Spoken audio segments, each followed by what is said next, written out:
Bonjour à tous et soyez les bienvenus dans le journal de la mi-journée. Voici les titres. En Côte d'Ivoire, des prières et lecture intégrale du Saint-Coran pour accompagner le défunt Premier ministre Ahmed Bakayoko au ciel. La cérémonie de 7e jour du chef du gouvernement s'est déroulée hier dans la commune d'Abobo en présence du couple présidentiel. Toujours en Côte d'Ivoire, la sensibilisation des populations au danger des feux de brousse. 31 villages de la région de la Bagoué, dans le nord du pays, se sont engagés à lutter activement contre ce fléau. C'était lors du lancement de la 25e campagne nationale de lutte. Enfin, au Congo-Brazzaville, la présidentielle endeuillée, le principal opposant et candidat Guy Brice Parfait Kolela est décédé des suites du coronavirus. En Côte d'Ivoire, donc, la cérémonie de 7e jour du défunt Premier ministre Ahmed Bakayoko. C'était hier à la mairie d'Abobo en présence du couple présidentiel. De nombreuses communautés étaient aussi présentes. Lecture intégrale du Saint-Coran, bénédiction et autres invocations pour accompagner le défunt chef du gouvernement ivoirien, Abdoulaye Koné. L'apaisement qui suit la mort d'un être cher vient surtout avec la lecture du Saint-Coran, des invocations et des prières à l'endroit du défunt. Dans l'enceinte de la mairie d'Abobo, commune dont il était aussi le premier magistrat, la cérémonie des sacrifices du 7e jour du rappel à Allah du Premier ministre Ahmed Bakayoko a été faite par le COSIM.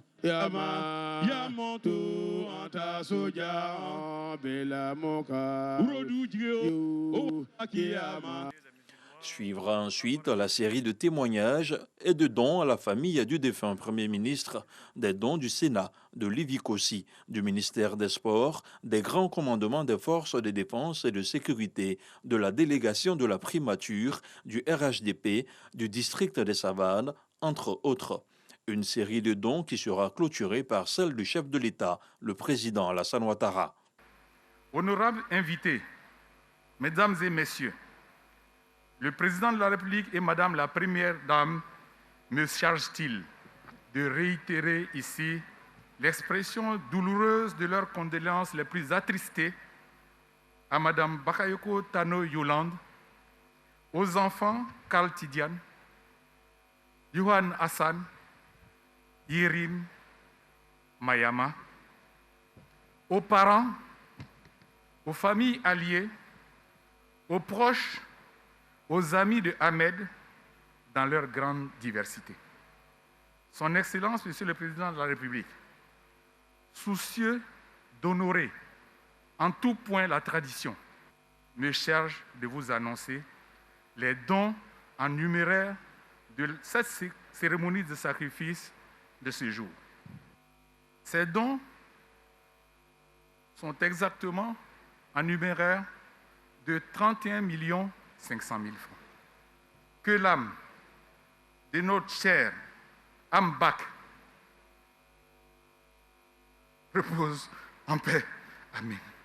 Touché par cet élan de solidarité, à l'endroit de la famille du défunt et de la grande famille Bakayoko, des remerciements ont été adressés au chef de l'État pour son implication personnelle aux obsèques de son fils, Ahmed Bakayoko. Nous voudrons remercier plus particulièrement Son Excellence, Monsieur le Président de la République et Madame, pour toute leur constante sollicitude à l'égard de la famille Bakayoko et à l'égard de toute la région du Ourodougou.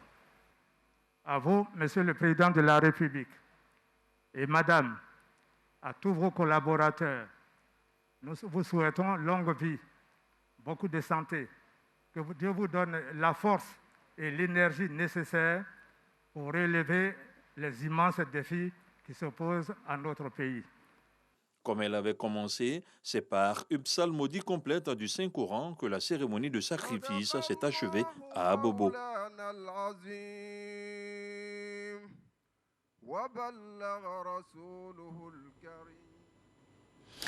Cérémonie de 7e jour du défunt Premier ministre ivoirien Ahmed Bakayoko. Des chansons religieuses ont été chantées par les imams, guides religieux et l'Assemblée.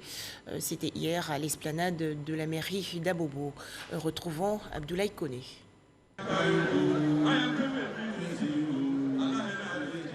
C'est un chant de bénédiction, un chant de prière, un chant qui ne s'accompagne d'aucun instrument de musique, un chant qui sollicite les cordes vocales. C'est des supplications auprès du Seigneur afin qu'il prenne pitié de l'illustre disparu.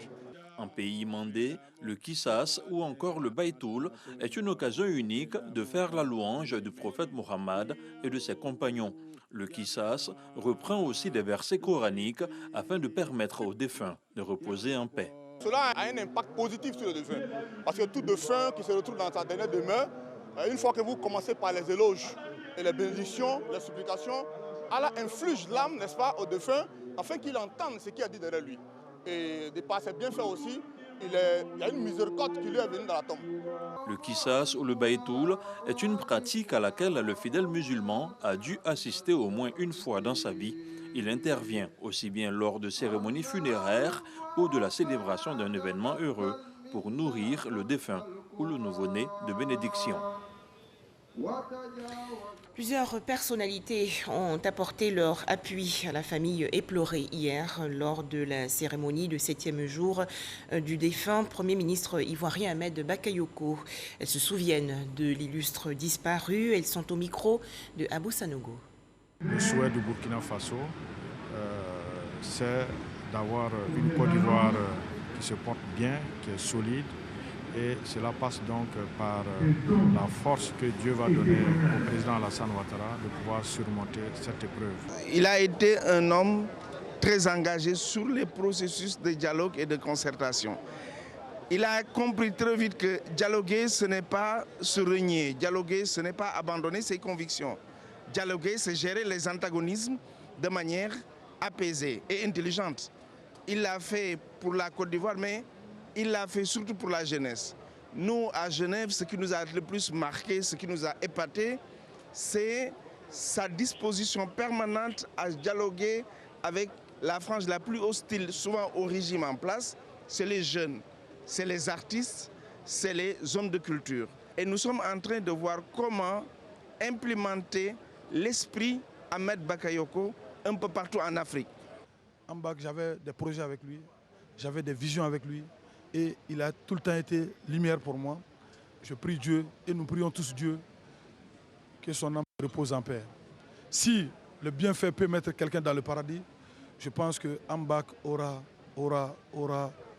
une chambre, comme le dit en termes hôteliers, une suite présentielle dans le paradis terrestre. Je prie le bon Dieu, le miséricordieux, d'avoir pitié de l'âme du Premier ministre Ahmed Bakayoko, maire de la commune d'Abobo, et surtout qu'il ne retienne de lui que les bons actes qu'il a posés sur terre ici. Paix à son âme. Nous sommes venus pour dire à l'Éternel, le Dieu Tout-Puissant, qu'il ait pitié et qu'il accueille aujourd'hui dans son admirable lumière en paix et en toute sérénité. Et ce qu'il nous reste à faire pour lui, c'est de prier pour lui. C'est pour cela que ce jour est consacré par les musulmans pour porter nos prières ensemble vers le Très-Haut pour qu'il l'accueille dans son paradis.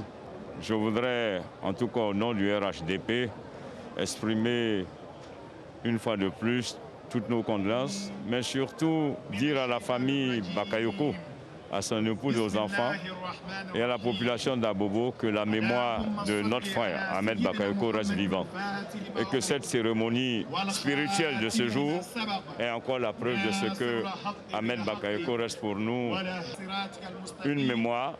Il n'est pas parti. Je voulais tout d'abord présenter encore une fois de plus mes condoléances à toute la famille, au président de la République et à toute la Côte d'Ivoire. Je suis là aujourd'hui pour représenter le président Pascal Affi N'Guessan, pour rendre encore hommage non seulement aux défunts, mais pour prier pour le repos de son âme. Il a beaucoup impacté le monde de la culture, il a beaucoup aidé dans le domaine de la culture, dans les organisations d'événements, dans les productions d'albums, dans des réhabilitations, des endroits de divertissement. Donc pour nous, ce qu'on peut retenir d'Ahmed, c'est tout ce qu'il a pu faire de bien. Et puis d'avoir cet esprit fédérateur là autour de lui, qui a toujours rassemblé, qui n'a aucun ennemi, qui n'a que des amis. Ce grand homme, le Premier ministre Ahmed Bakayoko, qui a su transcender les chapelles politiques et fédérer toutes les énergies autour de sa personnalité, est rappelé aujourd'hui à Dieu. C'est un message pour tout le monde.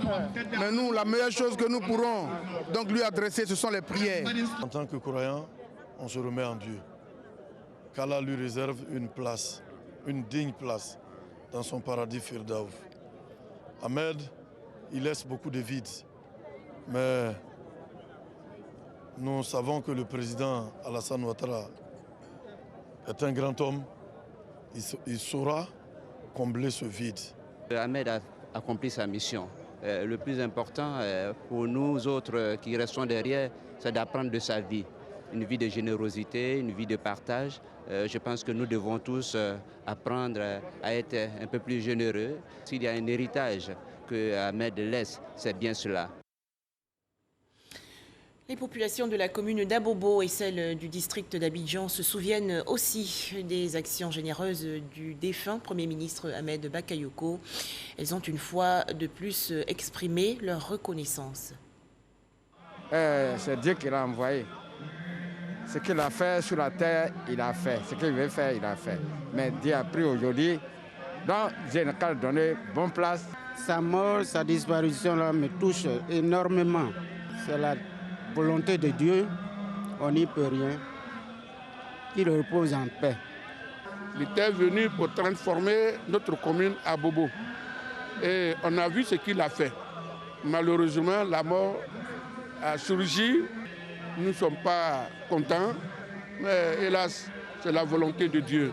Nous perdons un digne fils d'Abobo, l'homme qui a impacté positivement notre commune, dans tous les sens. En 2018, quand il venait, Abobo était infréquentable. Il n'y avait pas de sécurité. Mais lui, avec sa stratégie, son leadership, il a pu faire de notre commune une commune sécurisée, une commune qui a une image, une commune qui a un visage.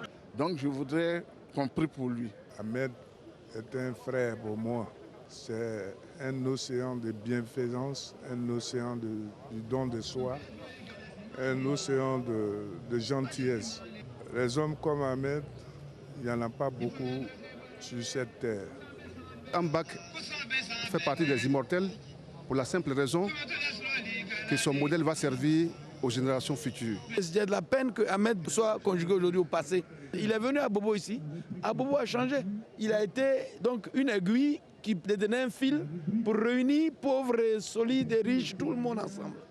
Cette douleur est aussi la douleur du peuple hadjan qui a adopté le Premier ministre Ahmed Bakayoko, puisqu'il est lui aussi membre d'une génération, dit Yako aussi au président de la République et à son épouse, qui pède un fils cher.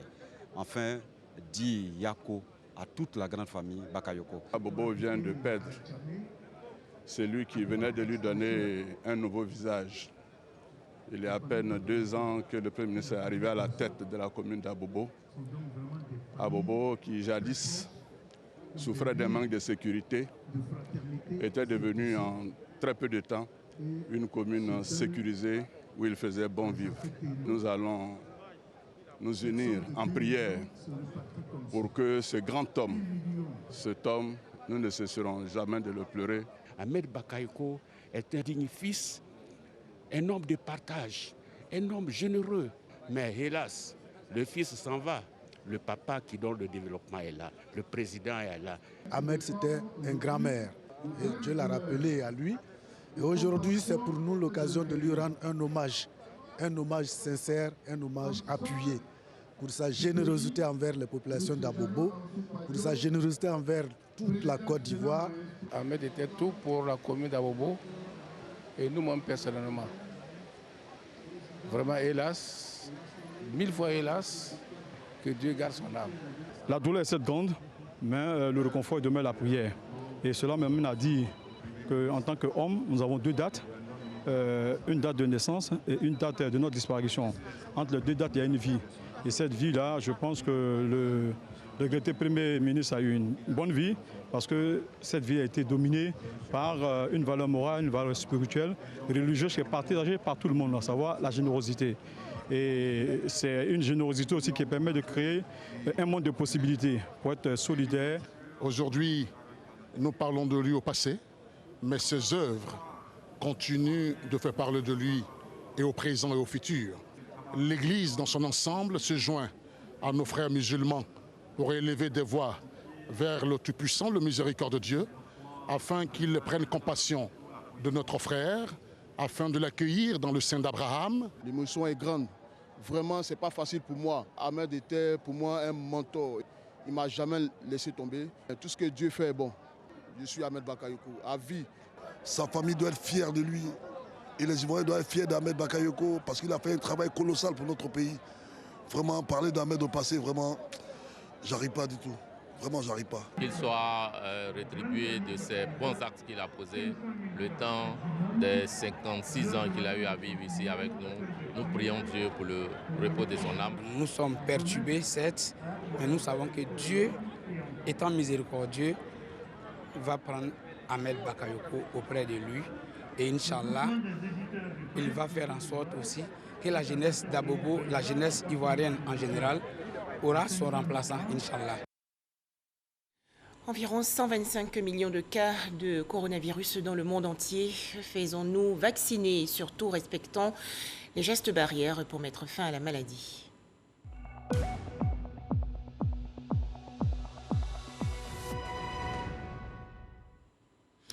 En Côte d'Ivoire, 397 nouveaux cas de coronavirus enregistrés hier par le ministère de la Santé et de l'Hygiène publique. Le pays compte actuellement 40 310 cas confirmés de coronavirus, 36 395 personnes guéries, 220 décès et 3 695 cas actifs. Le ministère de la Santé et de l'Hygiène publique invite les populations à se faire vacciner contre le coronavirus. Direction le nord du pays, les chefs de village et populations de la région de l'Abagoué sensibilisés actuellement au danger des feux de brousse, une initiative du ministère des Eaux et Forêts. Pendant le lancement de la 25e édition de la campagne de lutte contre les feux de brousse à Tingrela, 31 chefs de village sur les 50 se sont engagés à lutter activement contre ce fléau. Les détails à Mississoko. 0 feu de brousse dans le département du Tingrela. C'est l'objectif fixé par le cantonnement des Eaux et Forêts avec le capitaine Didier Sui. Pour réussir ce pari, il décide d'installer avec le concours de l'administration préfectorale des comités de lutte contre les feux de brousse dans les 50 villages du département. À l'occasion de la 25e édition de la campagne de sensibilisation sur les méfaits des feux de brousse, 31 chefs de village reçoivent leur décision d'engagement signée du sous-préfet de leur localité. Les conséquences des feux sont énormes et graves. Nous pouvons citer les pertes en vie humaine, la destruction des plantations, l'appauvrissement des terres et l'avancée du désert. Nous voudrons inviter à travers ce message tous les comités créés, mais aussi tous les habitants de Tingrela à veiller à ce qu'il n'y ait plus de feux de brousse dans notre département. Et aujourd'hui, avec tous les conseils qui nous ont été donnés, nous sommes satisfaits, nous repartons heureux et nous allons encore poursuivre la sensibilisation parce que quand il y a la forêt, c'est nous, paysans, nous, agriculteurs et nous, éleveurs, qui gagnons gros. À la tête du comité composé de 10 membres, le chef de village pourra prendre des décisions idoines pour lutter contre les feux de brousse. Une décision qui réjouit le préfet de Tingrela. L'appel que je lance, c'est de nous aider nous-mêmes à protéger notre environnement, nos forêts et nous-mêmes à être les gendarmes dans nos différents villages pour mettre fin aux feux de brousse, aux abattages clandestins et sauvages des bois. Sketchs et prestations musicales ont également été utilisés comme moyen de sensibilisation pour tirer la sonnette d'alarme. Autre actualité nationale avec le week-end des solutions. Cet atelier s'est déroulé du 18 au 20 mars dernier à l'école normale supérieure dans la commune de Cocody.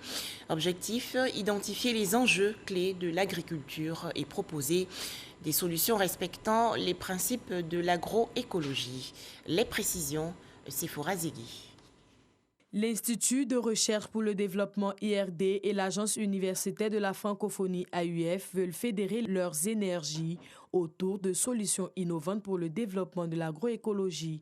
L'occasion est donc donnée aux acteurs de ce secteur de se réunir pour développer des projets répondant aux problématiques de l'agroécologie en Côte d'Ivoire. Il s'agit de faire en sorte qu'aujourd'hui, les chercheurs ne restent plus seulement dans leur laboratoire et puissent travailler avec tous les autres acteurs, y compris les acteurs de la société civile. Et ça, c'est d'une importance capitale pour arriver à des résultats qui puissent servir à la société. Nous allons challenger des problématiques liées à l'agroécologie. Donc nous allons mettre en relation les chercheurs et les acteurs de la société civile pour qu'ils identifient ensemble des défis et qu'on construise des solutions qui puissent impacter positivement le quotidien des populations. L'innovation et la recherche scientifique sont une priorité pour le ministère de l'Enseignement supérieur et de la Recherche scientifique. C'est donc à juste titre que le directeur général de la Recherche et l'Innovation encourage ce cadre de partage d'expériences. L'agriculture, en fait, est le pilier du développement socio-économique de la Côte d'Ivoire. Et quand on fait un parallèle avec le PND de la Côte d'Ivoire, il s'agit de passer à une sorte d'industrialisation. Mais cette industrialisation ne peut pas se faire au détriment de l'environnement. Et c'est pour ça que l'agroécologie est très importante dans la mesure où c'est un peu apporter les solutions écologiques. Le week-end des solutions est un atelier de réflexion collaborative et de développement de projets. Après 2 jours d'échanges, les participants passeront devant un jury composé d'experts en agriculture ou en innovation. Les lauréats bénéficieront d'un accompagnement financier et fonctionnel pour concrétiser leurs projets. Yamoussoukro, dans la région centre du pays, un accord cadre de coopération a été signé il y a quelques jours entre l'Institut national polytechnique Félix Houphouët-Boigny et le club Abidjan Ville Durable. Objectif, faciliter le recrutement des diplômés de l'INPHB par les entreprises membres du club Abidjan Ville Durable. Kader Sogodogo de RTI Bouaké. L'Institut national polytechnique Félix Houphouët-Boigny de Yamoussoukro et le club Abidjan Ville Durable sont désormais unis pour contribuer efficacement au développement de la Côte d'Ivoire. C'est tout le sens de la signature de partenariat entre ces deux entités. C'est une bonne opportunité pour notre institut aujourd'hui de pouvoir signer cet accord avec le club Abidjan Ville Durable et qui va favoriser aussi l'organisation des stages, l'organisation de la formation comme il a dit, le regroupement d'experts des entreprises pour consolider le caractère professionnel de la formation. Je crois que ce sont des éléments importants. Et puis ça va nous permettre aussi d'avoir une couverture plus grande au niveau du continent africain parce que nous allons proposer à ces autres pays les talents des jeunes et le savoir-faire de la Côte d'Ivoire appuyé par toutes ces entreprises. Le club Abidjan Ville Durable a été lancé en avril 2016 par les autorités françaises. Il s'agit de plus de 50 entreprises françaises qui se sont rassemblées pour aller à la rencontre de plusieurs secteurs vitaux de la Côte d'Ivoire pour la conception de villes futures respectueuses de l'environnement, de l'art de vivre ivoirien, de la qualité de vie de ses habitants et de l'efficience de ses services. Il faudra désormais intégrer l'INPHB. Il y a 2 axes qu'on va mettre en application. Déjà le sujet de l'emploi. Rapidement, on va pouvoir prendre des étudiants en stage et puis proposer des offres d'emploi au sein des 55 entreprises du club. Il y a également le sujet de la formation. Dès la semaine prochaine, le club va proposer donc, à monsieur le directeur général une liste d'intervenants experts du club sur tous les sujets liés à la ville durable pour dispenser des cours, des formations ou des séminaires. Le ministère de la Ville ne peut que se frotter les mains. Nous avons tenu à les accompagner et à faire en sorte que tout ce qui va être préconisé dans ce partenariat, dans cette convention, soit mis en œuvre dans l'intérêt non seulement de l'INPHB, des étudiants, mais aussi des villes ivoiriennes. Dans les prochains mois, sous l'égide du club Abidjan Ville Durable, un concours de meilleurs projets sera organisé au profit des jeunes Ivoiriens. Dans l'actualité nationale également, la récente prestation de serment de 28 agents de surveillance du marché et de l'activité commerciale. La cérémonie s'est déroulée au palais de justice dans la commune du Plateau. Leur mission, s'assurer de la qualité des produits vendus sur le marché ivoirien. Les explications dans ce document de Dangui Dangui. Palais de justice du Plateau. 28 agents de surveillance du marché et de l'activité commerciale en Côte d'Ivoire prêtent serment conformément à la loi ce mercredi. C'est un sentiment d'abord de joie, de fierté. Et pour moi, c'est un honneur, en tout cas, de prêter serment ce jour. Parce que là, c'est un pacte qu'on vient de signer avec l'État de Côte d'Ivoire qui nous envoie en mission afin que nous soyons impartials et objectifs, en tout cas dans le traitement des différentes missions qui nous seront confiées. Nous avons pris un engagement devant l'État de Côte d'Ivoire pour être loyal, pour être des agents incorruptibles, pour que le consommateur ivoirien soit protégé.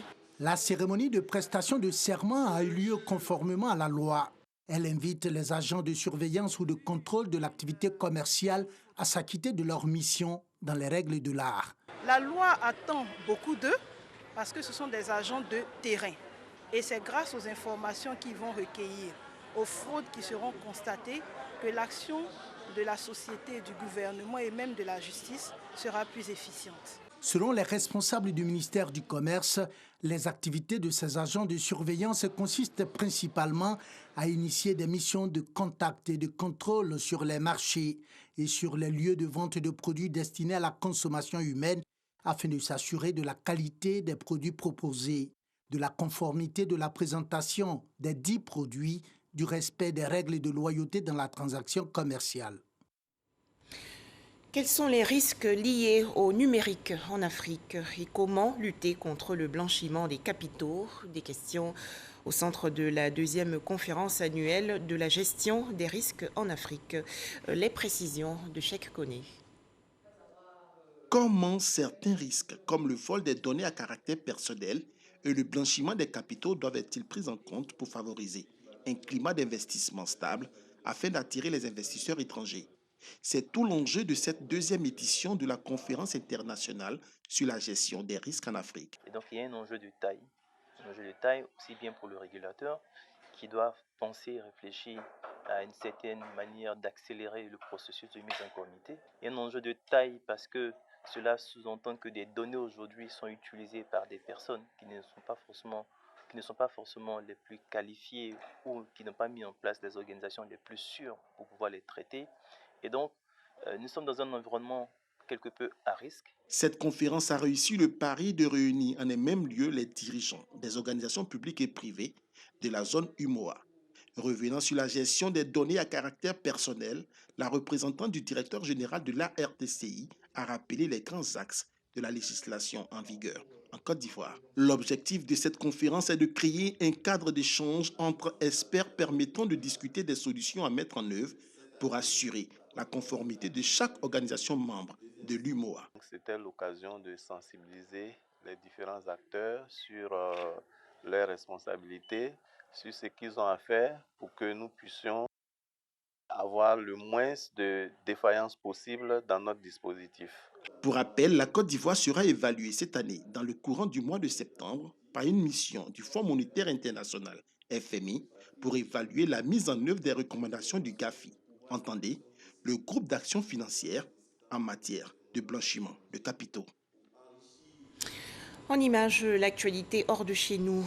Guy Brice Parfait Kolela, le principal opposant au président du Congo-Brazzaville, Denis Sassou Nguesso, est décédé. Annonce faite aujourd'hui par son porte-parole.